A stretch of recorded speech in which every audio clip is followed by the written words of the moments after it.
We have a report on bullying, NMUSD bullying prevention and awareness programs. Dr. Barbeau?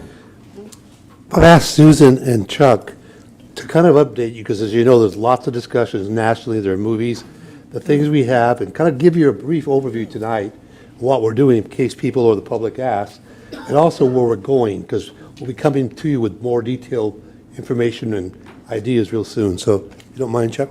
Thank you, Dr. Barbeau. President Brooks, members of the board, I really do want to credit Dr. Barbeau, because we were sitting around in cabinet having the discussion. As you know, there's a motion picture that just came out with that title, The Bully. And, he asked the question, are we on top of this, or what are we doing?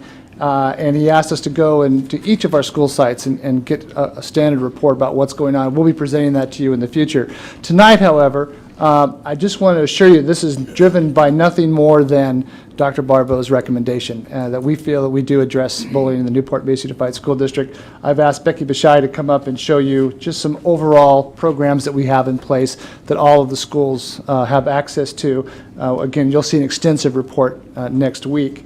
So at this time, I'd like to ask the Director of Student Services, Becky Bashai, to come up and share with us. While she's getting set up, I'm embarrassed to say the days of old was the administrator having that beginning of the year all student body meeting and touching it no more or less than all of the other do's and don'ts of a school year. That was about the extent of bullying that we did. Those days have changed both by law and effort. So, Ms. Bashai.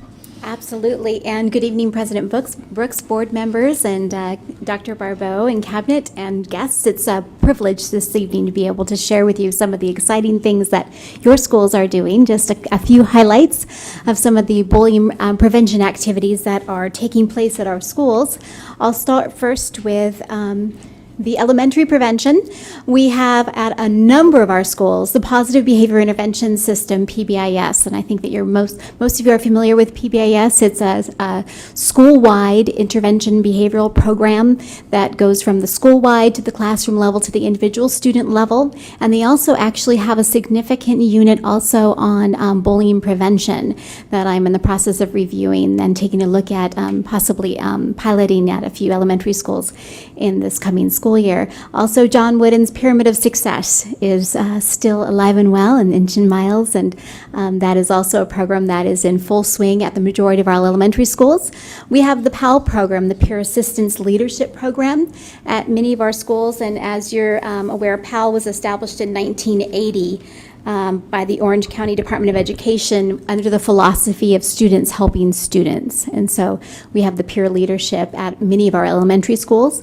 And as you're also familiar with, the Project Safe Connections, our new elementary school counseling grant, is being implemented at Ray, Wilson, Pomona, and Whittier. And they're doing some really phenomenal things. And they're actually working in some of the other schools as well to spread out and to provide some services as it relates to bullying prevention. And they have a peer leader program where they're actually training students to be peer leaders to spot bullying and harassment and to do peer mediation. And then the second step violence prevention program as well. In the secondary area, we have Rachel's Challenge. You'll remember that Rachel was one of the first students that was killed in Columbine. And so as a result of that tragedy, an effort was put forward to prevent bullying in schools. And it motivates students to change as it relates to the way that they relate to each other. And one of our schools even has a Rachel's Club that has come out of the Rachel's Challenge. So that was exciting. We also have Challenge Day, which is still very active at a number of our schools. And Bridges, which is part of the Orange County Human Relations Council. And Bridges is a very active organization also at many of our schools. And it's an organized campaign of tolerance and harassment prevention and peer mediation. So we also have the Cyber Smart Weeks at all of our schools, and that would be K-12. And so kudos to Laura Boss and Jeneth Mishny for the work that they're doing for Cyber Smart Week, because that has units on bullying specifically, cyberbullying, and just cyber safety in general. Because as you know, the bullying itself has moved not completely away from the playground, but it has moved into the cyber playground as well. And we also have classroom presentations, even though those are sort of the old school days of old, as Dr. Hinman pointed out. We still have administrators and counselors that are going in on a regular basis to do classroom presentations on bullying and really on positive behavior support for the students and how to be more than just a bystander, because there's the categories of the bystanders, the actual perpetrators, and then the victims. And so how you can act out, how you can be proactive in addressing bullying even as a bystander. And as it relates to that, there's some new legislation that is just coming out that is impacting the way that we are addressing bullying. We are doing an amazing job across the district as far as the programs that we have in place to prevent bullying. But there's always more that we can do. And so AB 9, as many of you know, is also referred to as Seth's Law because of the death of Seth. And AB 9 actually requires us to do several things. Really, it requires us to do 5 things, which I think are going to be very proactive, and it's going to be district-wide. It's going to require that we develop a district-wide process for investigating and responding to harassment and bullying. It's going to also require that school personnel react and report any bullying that they witness.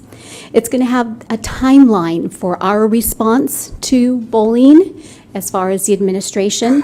There's going to be an appeal process that will be put into place.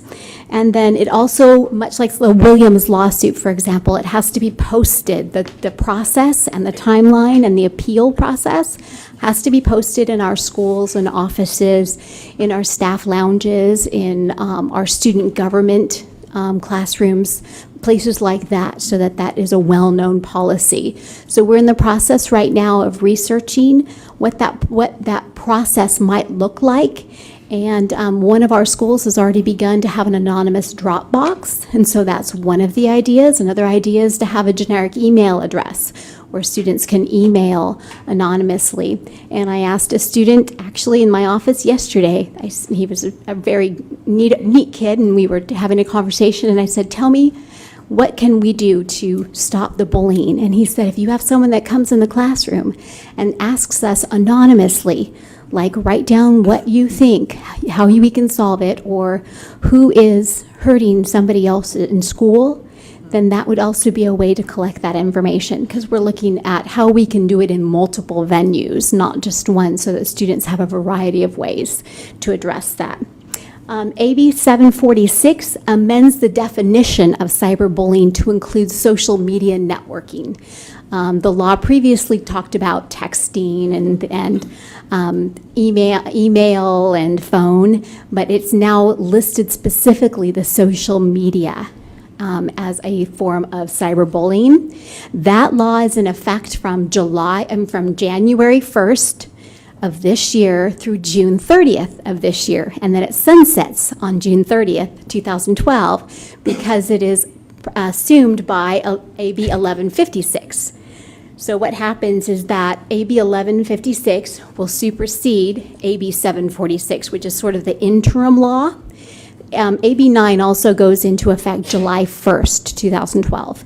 So AB 1156 will go into effect July 1st, 2012, and it broadens the definition of bullying, and it also includes the social media and the networking, the social media networking piece as well. So it incorporates 746 into it, and it also expands the definition of bullying in general. So those are the 3 pieces of legislation that we're working on right now, that we're actively pursuing to make sure that we're doing everything that we can to address any harassment issues that we are aware of, and even be proactive about solving them with things like the 40 developmental assets and supporting students in positive self-esteem methods. Do you have any questions for me? Yes, Mrs. Black. Yeah, Yes, please. When you were commenting about AB 9, you were saying that it will be forced to, develop a process. Well, we have a policy and process Correct. currently, right? Correct. So do And you we know have- off the top of your head what dramatic difference it would be? It's gonna Well- be? I think there's more specificity Yeah. in a lot of Right. areas. Because I know we've been working on it for a while, so. Yeah, right now our bullying policies are embedded into all of our student conduct, and disciplinary policies are 5144, but it'll be a standalone specific policy that will include procedures and timelines in place to respond to any allegations of student misconduct. Mrs. Foley? Thank you. Thank you for your report. Under the new law, would it contemplate behaviors that occur, like in the social media, outside of school? It does support our jurisdiction to the extent that if it causes a material or substantial disruption to the student's education, in that the student does not feel safe coming to school or that a teacher feels unsafe in the classroom. So as long as we have a nexus, if there's a connection to the school, so during school hours, on school property, using school equipment, or establishing a nexus where there's a material or substantial disruption, or it's so pervasive that the student's ability to access education is impacted. So, yes. And then second part, so right now, there's Facebook and people are mean, but what do we do currently if either a parent or another student informs a school official about, sometimes there's videos or pictures or whatever where it appears to be some kind of a bullying incident? What is our current process and how will it change? Our current policy is that the administrators call me and we sort of talk it through. We look at the impact that it has to the school as a whole, the impact that it has on the family, and if it's not something where we have clear jurisdiction, then our policy is to notify the parents so that the parents are at least aware that this is happening. But if we're able to establish jurisdiction or a nexus to the school, then depending on the level of involvement, obviously the student is encouraged to take it down immediately. We're also looking at how viral it's gotten, like how many students have liked it or forwarded it. So we're taking a look at that as well. And obviously, if it's a significant impact to the educational environment for that student, for a group of students, or it can cause a material disruption. If it comes on campus because students are talking about it and it's disrupting learning, then that's something that we're going to take pretty proactive measures against. And do we have any direct student education about that, as well as about what are the consequences long-term, and at what grade level does that begin? Yeah, that's actually part of the Cyber Safety Week. We talk about cyberbullying and just inappropriate comments on Facebook. And that's also was in the Good Cyber Sense video where we talked about the possible implications. And really all college admission counselors will tell you that they are looking at students' Facebook pages and doing Google searches before they're accepting students in many cases. And so that is reinforced through the counseling office, through that aspect of it, but also our administrators are visiting all the classrooms twice a year to remind the students about what proper conduct looks like both in the real world and in the cyber world. And Becky, if I can just interject, I want to be really clear with the board that as cyberbullying becomes more pervasive, as we understand it more, we're becoming much more aggressive in how we deal with it.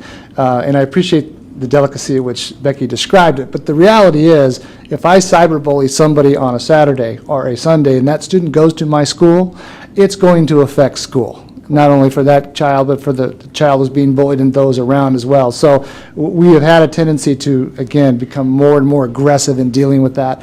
And as the cyber world continues to change, we will change with it. But I just want to send that message to you very, very clearly that our tolerance level has dropped dramatically over the years as we've seen more and more serious incidents take place. That's certainly the case, absolutely. Any other questions? Yes, Mrs. Fluor. Yes, are they including character assassination in this? Yeah, and impersonation. Yeah, there's actually some legislation that they're trying to push forward right now. I just went to the CASWA, the Association of child welfare and attendance workers, and there are some legislators that are trying to push forward legislation that would also include assuming someone else's identity, which we've had happen where a student has assumed another student's identity or an adult's identity and created a false Facebook page. So yeah, they're actively pursuing that as well because that is a rising issue. Absolutely. Okay. Yeah, I'm going to add one more piece because Please. we talked about it earlier in our study session. That's the parent component. We've continued to press, and our PTAs have done a wonderful job at educating the parents in what it means to cyberbully. And it might be okay. Sorry, guys. It might be okay to go on your child's Facebook page and really see what's going on there a little bit. And so it's a parent component as well that we really are pushing for. Oh yeah, I tell the parents, if you're not your child's friend, you should be. Thank you. Thank I you want to so mention much. that I'm sorry, Dave. We will be coming with you because we're telling you what we've done, but as you can see, we're going to have to be making some changes. So now it's forward next time. Thank you. Thank you so very much for that presentation.